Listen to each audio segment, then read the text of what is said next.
নমস্কার সবাইকে, ওয়ান্ডার মহুয়ার নতুন আরেকটি ভিডিওতে সকলকে স্বাগত জানাই।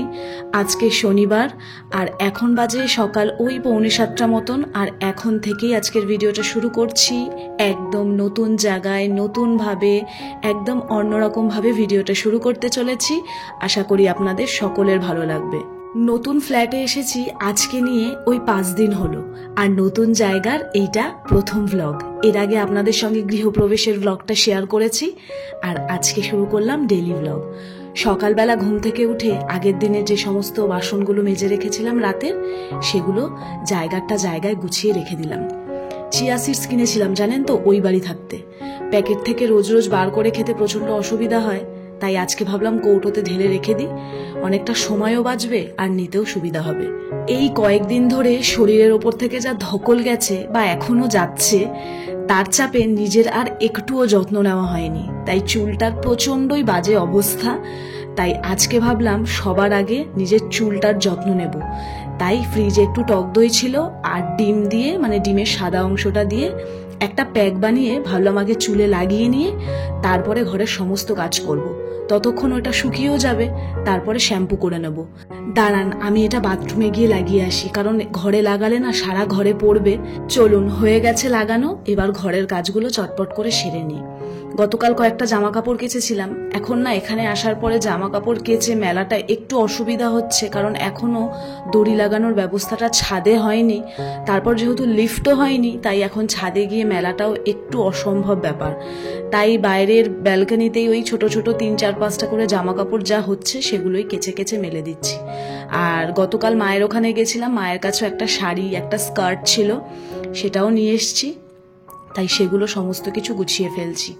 জানেন তো, এখন এখানে আসার পর না কিছুতেই সময়ের সাথে তাল মিলিয়ে কাজ করতেই পারছি না। ঘড়ির কাঁটা ঘুরে চলে যাচ্ছে, আমি যেন হিমশিম খেয়ে যাচ্ছি কিভাবে কোন কাজটা করব।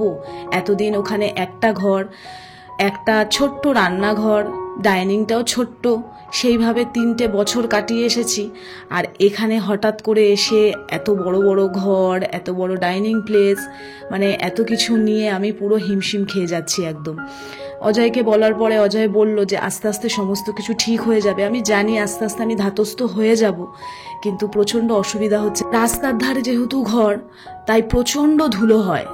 প্রথম ভেবেছিলাম প্রত্যেক দিনই হয়তো ধুলোগুলো পরিষ্কার করে নেব, কিন্তু এখন দেখছি যে না, প্রত্যেক দিন যদি আমি ডাস্টিং ক্লিনিংয়ের কাজ করতে যাই, তাহলে এদিকে আমার রান্না, ঘরের বাদবাকি কাজ করতে প্রচণ্ড দেরি হয়ে যাচ্ছে।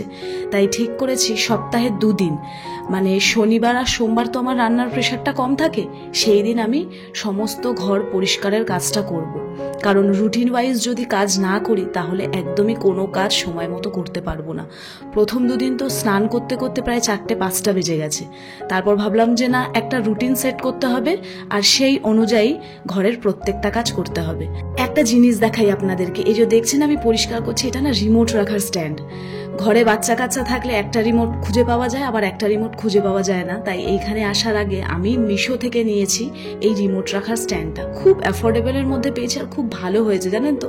আর বাচ্চাদের ক্ষেত্রে দেখবেন নতুনত্ব কোনো জিনিস পেলে তার প্রতি কিন্তু তাদের অ্যাট্রাকশনটা বাড়ে। তাই ডোডো তো এখন প্রত্যেকদিন নিয়ম করে ওইখানেই রিমোটগুলো রাখে, আর সেটা দেখে আমি ভীষণ খুশি। তো যাই হোক, এখন চটপট করে পুরো ডাস্টিংটা করে নেব সমস্ত ঘরের, আর জামা কাপড়গুলো গুছিয়ে জায়গায় রেখে দিয়েছি।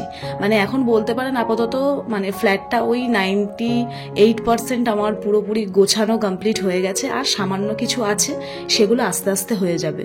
কাল বিশাল থেকে অজয় বাইরের এই ডোরম্যাটটা কিনে নিয়ে এসেছে। খুব ভালো হয়েছে জানেন তো, বড় সড়োও আছে, কারণ বড় না হলে তো আমার এই বাইরেটা হবে না। আর ভীষণ ভালো হয়েছে, কালারটাও ভালো হয়েছে। বাইরের যেহেতু টাইলসের কালারটা আমাদের ব্লু, তার সঙ্গে এই গ্রিনটা বেশ ভালো মানাচ্ছে। তো বাইরেটাও পরিষ্কার করে নিয়েছি। এই সেকেন্ড ফ্লোরটা আমার আর আমার দেওরের, তাই অন্য কোনো লোক আসার বা নোংরা করার কোনো ঝামেলা নেই। লিফট তো এখনো কমপ্লিট হয়নি, আপনাদের একটু আগেও বললাম, কিন্তু আগামীকাল থেকে লিফটের কাজ চালু হবে। আর বাদবাকি যে কাজ আছে সেটা 1-1.5 মাসের মধ্যে কমপ্লিট হয়ে যাবে। এই ধরুন সিঁড়ির রেলিং লাগানো, লিফট আর বাদবাকি রঙের কাজ। আর এইটা হলো, এটা আমার আরেকটা সিঙ্গেল রুম, এটা ডোডোর স্টাডি রুম। আর আমারও বিজনেসের কিছু জিনিসপত্র থাকবে, আর অজয়ও বিজনেস পারপাসের লোকজন আসলে পরে এই ঘর থেকেই সমস্ত কিছু হবে। সিলিং ফ্যানটা এখনো এখানে লাগাইনি, একটা বাড়িতে ফ্যান ছিল সেটাই লাগিয়ে দিয়েছি, পরে লাগানো হবে। বেডটা এখানে পেতে দিয়েছি, ডোডো এখানে পড়াশোনা করবে, আঁকবে, ওর যা সমস্ত কাজকর্ম সব ও এখানেই করবে। গতকাল সন্ধেবেলায় এই রুমটাকে পুরো গুছিয়ে দিয়েছি। আর একটা বড় জানলা আছে, এখান থেকে প্রত্যেকটা জানলা থেকে খুব ভালো হাওয়া আসে। এখানে ডোডোর স্টাডি টেবিলটা রেখেছি, আর এই যে আমার পুরোনো শোকেসটা ছিল এর মধ্যে আমার সমস্ত বিজনেসের জামা কাপড় রেখেছি, আর আমার সবসময় পরার এদিক সেদিক যাওয়া যে জামা কাপড়গুলো সেগুলো এখানে রেখে দিয়েছি। এখন ভাবছি জানেন তো, যখন ওই বাড়ি থেকে শিফট হলাম এখানে এত জিনিস আর এতদিন ধরে 3টে বছর ধরে আমি ওই একটা ঘরের মধ্যে কিভাবে এত জিনিস নিয়ে গুছিয়ে রেখেছিলাম সেটা একমাত্র হয়তো আমিই জানি।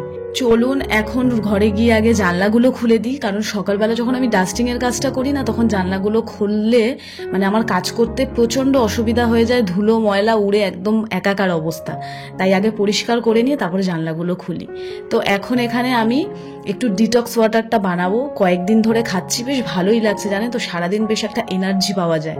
ওই 1 লিটার মতন জলে বিট, শসা, লেবু, পুদিনা পাতা, কয়েক কুচি আদা আর চিয়া সিডস দিয়ে ওই 2 ঘন্টা মতন ভিজিয়ে রাখি। এখন ধরুন ওই 8:30 মতন বাজে, এটা 2 ঘন্টা থাকবে, ওই 10:30 মতন বাজলে তারপর এটা খাওয়া শুরু করব। আমার সঙ্গে সঙ্গে আবার অজয়ও খায়, আবার ডোডোও মাঝে মধ্যে একটুখানি খায়। তো যাই হোক, এখন এটাকে রেখে দিই। তো এদিকের আমার সমস্ত কাজ শেষ হয়ে গেছে, ডাস্টিং ক্লিনিং এর কাজ কমপ্লিট, ঘর মুছেও নিয়েছি ভালো করে। চাটা করেই রেখেছিলাম আগে, তো এখন একটু গরম করে নিলাম। তার আগে একটু মটর ভিজিয়ে দিই, কারণ রাতে ঘুগনি করব। আর আজকে সকালবেলায় অজয় বলেছে পান্তা করতে, গরমকাল এখন প্রায় সময় আমরা পান্তাটা খাচ্ছি, তো পান্তা করব আর একটু বড়া ভাজবো। তো মটরটা এখন ভিজিয়ে দিলে না একটু সকাল সকাল মটরগুলো খুব ভালো ফোলে আর ঘুগনিটা খেতে দারুণ টেস্ট হয়। মাথায় যেহেতু শ্যাম্পু করব, তারপর পুজো করার ব্যাপার আছে, পরে তখন চা খেলে না অনেকটা দেরি হয়ে যেত। আর আমার সকালবেলা ডক্টর না করেছে বেশিক্ষণ না খেয়ে থাকতে, তাই চা বিস্কিটটা খেয়ে নিলে কি বলুন তো অতটা অসুবিধা হয়। নইলে দেরি করে যখনই আমি খাবারটা খাবো না তারপর থেকে আমার এত পেটে ব্যথা আরম্ভ হয়, তাই জন্য আমি আর ওই রিস্ক নিই না।